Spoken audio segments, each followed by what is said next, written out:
महाराष्ट्राचा। नमस्कार, मी सुद्धा संध्यालाईव्ह मध्ये आपलं सगळ्यांचं स्वागत। नारायणगाव पोलीस स्टेशन हद्दीतील वारुळवाडी येथील कॉलेज रस्त्या दरम्यान नारायणगाव पोलिसांनी विना लायसन ट्रिपल सीट अल्पवयीन मुले रोड रोमिओ यांच्यावर कारवाई करून सुमारे 40,500 रुपयांचा महसूल गोळा केला आहे। कॉलेज रस्त्या दरम्यान रोड रोमिओ धांगडधिंगा करत असल्याच्या तक्रारी पोलीस स्टेशनला प्राप्त झाल्या होत्या।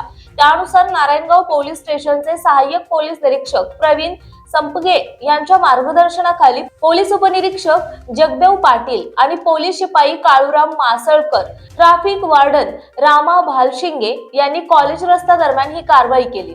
यामध्ये सुमारे 35 दुचाकी गाड्यांवर कारवाई करण्यात आली। यामध्ये बुलेटचा सायलेन्सर बदलून कर्कश आवाज काढणारे रोड रोमिओ, अल्पवयीन मुले, ट्रिपल सीट नंबर प्लेट नसणाऱ्या गाडीधारकांचा समावेश होता। संध्यालाईव्हसाठी प्रतिनिधी मंगेश पाटे, नारायणगाव।